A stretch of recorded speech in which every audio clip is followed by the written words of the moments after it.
Hi folks, you're with Tacitus today, your pushback channel, and thank you for joining this audio radio live stream. In this essay, I'd like to talk about abortion, and there are a few sort of things to consider. I've got no horse in this race or no skin in this game. I suppose I can see it without any sort of ideological or particular ideological influence. Now, there's a few things to to realise when you look at in Australia or across the Western world, really. If you look at the difference between births and deaths, and that births are really below replacement level in, I think, every Western country at the moment. Then you look at the amount of abortions, and you'll notice that the difference in, say, birth rates from, for example, the 1960s, the reduction in birth rates mirrors almost exactly the amount of abortions. Now, it's not exact, but it's very close. So in Australia, as an example, you're looking at, depending on which year, but you're looking at sort of pushing 100,000 abortions a year. And if you assumed all those were live births, which probably isn't reasonable to assume, but if you were to look at that as live births, then you would have 2.2, 2.3 births per woman.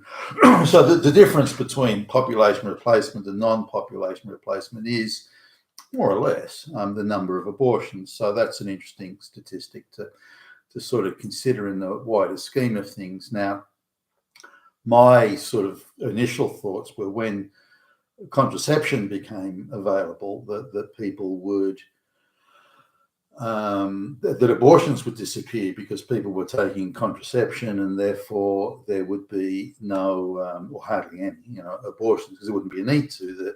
The whole matter would be intercepted at the point of using various contraceptions, which are widespread and available to everybody. But that didn't happen as the amount of birth control pills increased, contraceptions increased, abortions increased in line with the use of birth control. So I struggle to sort of grasp how those two things can expand at the same time, but they did. So that's an interesting one for sociologists to unravel. I probably could if I wanted to put the time into it, but so anyway, there are a few things. Now, the activists on either side say it's moral to murder a child, and this, that sort of thing, a child in the womb. So, on the other side, it's, but every girl who gets an abortion has been raped by an evil fascist Nazi rapist. Is it right that she should have to carry that? So you get the I think relatively extreme positions on either side. But there are some things that I struggle with. There's the issue of the rapist, but that's a tiny issue. But another argument the feminists come up with is that she has been, because power relationships are unequal, the feminists argue, so she's been forced to have intimate relations with her husband or partner, and this has resulted in conception, and therefore, because it was unplanned or unwanted or unforeseen, then that abortion should be an option in terms of, in the overall scheme of things, as they call it, family planning. Now, the argument they use is the imbalance of power relationships is the issue here. No, I don't. That's not the issue. If the relationship had such an power imbalance, why wasn't she using contraception? But the feminists say it's his responsibility to use a condom. It's not hers, and he's still the Nazi. So they want to perpetuate this myth of the imbalance in the power relationship is the cause of conception, which is of course absurd. Economically, children are very expensive. So if people aren't in an economic position to care well for children, and children will be born into poverty and misery, is that the right of the anybody, any activist, to say, well, no, you have to go ahead with the birth because it's sacred, and if that child lives in poverty and misery, well, that's just the collateral damage of pursuing this higher moral position. I don't accept that. I think that's nonsense. Or on the other hand, should poor people be more rigorous in their use of contraceptions and so on? I mean, some people say that even contraception is a form of abortion, which I think is a bit of a stretch. But so should people who are poor, should they be more rigorous in their use of contraceptions or various preventative measures other than abstinence? Well, yes, and there's a lot of resources dedicated to helping poor people not procreate, and reasonably so, in my view, given the misery that the children will likely encounter. So I would think that that's a desirable thing. Now, we also go into other areas where, and something, to my surprise, hardly ever gets talked about, the amount of 11 and 12-year-old, particularly black girls, 11, 12-year-old black girls that get pregnant and conceive.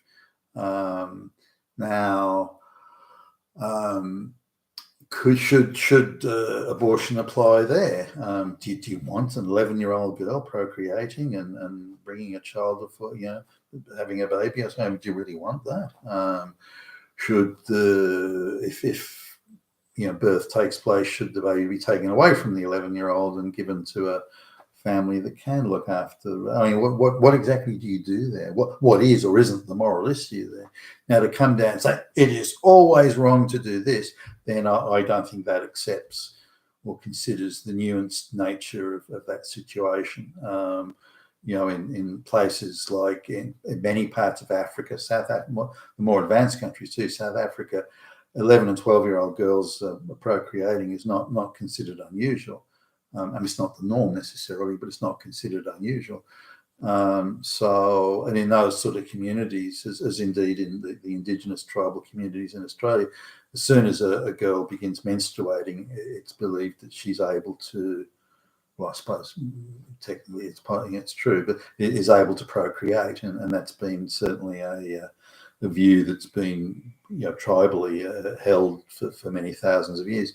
Now, is it acceptable or desirable or worthwhile or something that should be pursued or protected or aggrandized in a Western society today? I don't think so. I don't think 11, 12, 13-year-old girls procreating and having children is desirable at all in any way. But at that age, do they have full access to contraception? Should they be given that, given that may encourage then intimate relations on a more frequent and regular basis? So is it even controllable?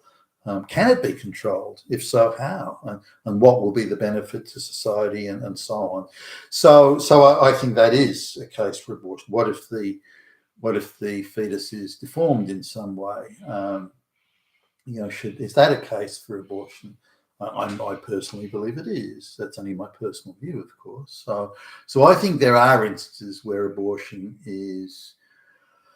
Some friends of ours, their 14-year-old daughter, who looks like she's 21, by the way, and so unsurprising to me, she was engaging in an intimate relationship, physical relationship, and became pregnant. So they had to be.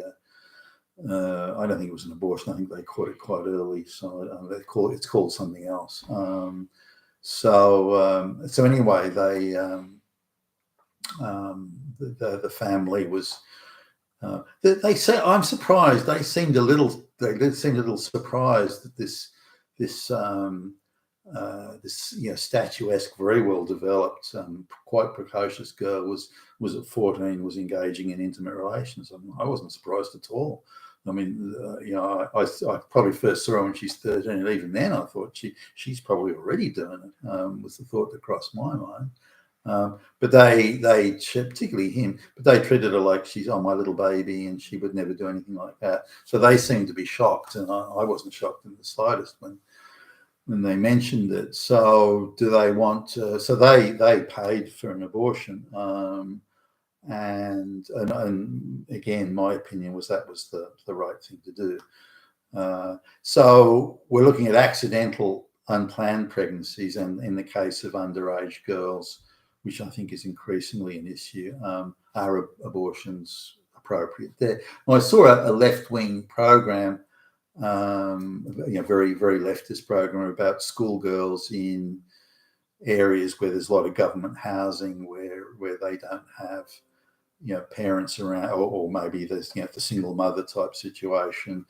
The mother has endless boyfriends coming through the place, and so girls tend to engage in intimate relations at a younger age, and in that sort of situation, because they don't get love from anywhere, and so they the dependency of the child on them is a sort of a I don't know what you call it, a bond, an intimate bond, emotionally intimate bond that they think they need to fulfill their lives. So at 14 or 15, they decide to have children, and if they decide to keep the child, then the government puts resources into helping them do it, and we'll chase down that 15-year-old boy, and we'll force him to mow lawns on the weekend, and then we'll take $5 off him, and that'll show him some responsibility. But the guy gets no say in the matter. It's purely the girl's say, and then if she decides to keep the child, then the government forces the responsibility onto the man, even though he has no say in the matter. And I've come across many cases like that, even colleagues that I've worked with, where they had an intimate relationship with a woman. They paid for the abortion, and because she said she didn't want to keep it, then she changed her mind and decided that she did. And next thing he's up for 25 years of paying child support without having any say in the matter at all. Now, in my view, if there is an unplanned, unexpected, accidental pregnancy, then she can only keep the child, assuming they want him to pay. She can only keep the child if he agrees. And if he doesn't agree to pay child support, because again, it wasn't a premeditated thing, then he shouldn't be required to pay. And either there should be an abortion or the child put up for adoption, or so on. Now, adoption used to be widespread in the 60s and 70s, and the idea was that the family that the child, newborn child, the baby, would be put with a family that could afford to look after it. So it was wealthy, childless families, or maybe they had one child, they wanted another, those sort of things. So they put the child where the money was, which I thought was eminently sensible. But then in the 70s, they switched around, or started to switch around, to say, well, the child should stay with the birth mother, even though the birth mother may be penniless and have absolutely no future whatsoever. And then following on the heels of that, they then said, well, the reason these women have a child is that the man has abandoned them. It's those fucking Nazi fucking men, those straight men. They're the problem. If we control them, the problem goes away. Like the globalists do, if we control white people, the problem goes away. But it's not quite that simple. And so my thoughts are, you shouldn't be forcing someone to pay child support unless that person agreed to have a child within, and agreed to a relationship and so on, and then they abandon it. That would be a case for pursuing them for child support, but otherwise, no. And I think there should be an abortion there. So I think there are cases where abortion is as morally unpleasant as, if you look at it through the wide-angle lens, as morally unpleasant as it is, it's a greater moral unpleasantness to go to full birth in some instances. Now, are those instances widespread? If you, how many 13 or 14-year-old girls want to keep the child? Well, some, but very few. Why should abortion not be allowed for them? Black girls in black neighborhoods, how many 11-year-old girls should be allowed to keep a child? Is that desirable? Is not abortion relevant to them? And then you look at other situations where the unplanned pregnancy, where I thought I took the contraceptive, I must have forgotten. Oh, okay. Oh well. There's some people we know where contraception she's tried have made her quite ill, and so it's up to the guy to wear a condom. But one time the condom broke, and this sort of thing. and purely accident, a one-off. Should they be denied? She wanted to go back to college to study something. Now, if they'd had the child, they couldn't have afforded to do that. Are you saying that woman should be denied education? Denied an education? Is that what you're saying? You fucking Nazi. So who's the Nazi and in what conditions? It's far more nuanced than just straight right or wrong, in my view. You've been with Tacitus today, your Pushback channel, and thank you for listening.